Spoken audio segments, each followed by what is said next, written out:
I decree and declare today as God is shifting and outpouring that you don't take your sin to the next level, but you got it loose right here.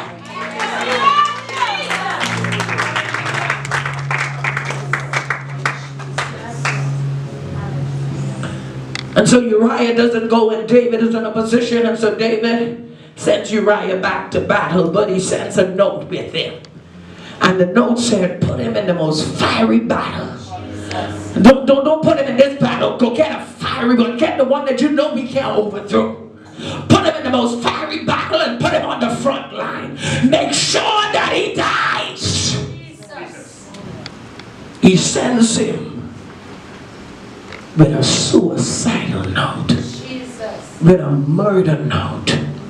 It's just like Uriah walks into suicide. It's just like he was sent to be murdered. And they put him in the front line of an unbeatable battle. And the news comes that Uriah is dead. And then we know that David set it up like that because David said, well, tell the soldier don't be discouraged. Now it reinforced the man so you can beat the battle. He just wanted Uriah dead.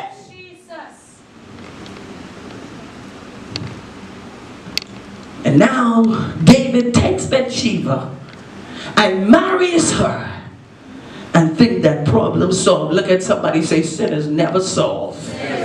Come on, look at somebody. Sin is never solved that easily unless you repent. And David repented for real and turned, then it would have been solved.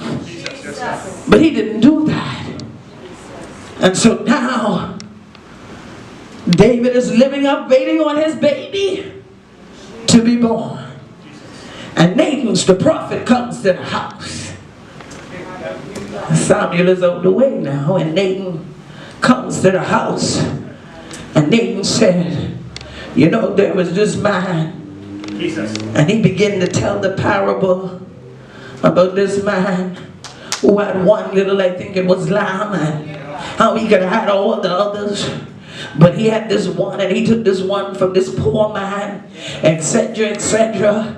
And he took advantage of the situation. And David gets so angry. David said that man should be put to death. Sin could blind you that you can't even see yourself. Jesus. It could blind you that you could point finger at everybody else. You could judge everybody else. But you can't see what's in your heart. You can't see your motive.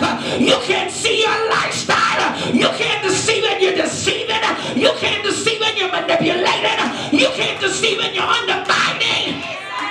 Hallelujah. Hallelujah. And Nathan said, you are the man. Jesus. You are the man. You took Uriah, the only thing that Uriah had. You have the kingdom. You have wives. And Nathan said God would have even given you more. If you just ask him. Instead of be asking God, we covet somebody else's stuff.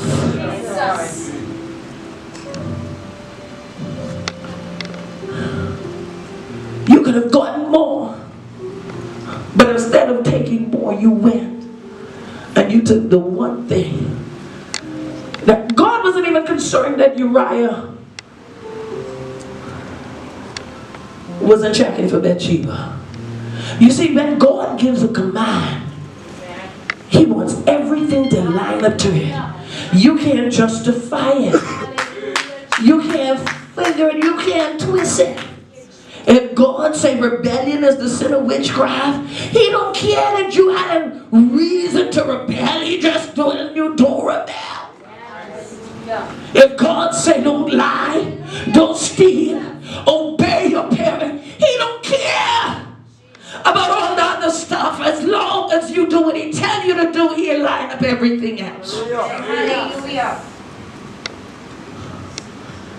And so now God said, because of the sin that you have committed,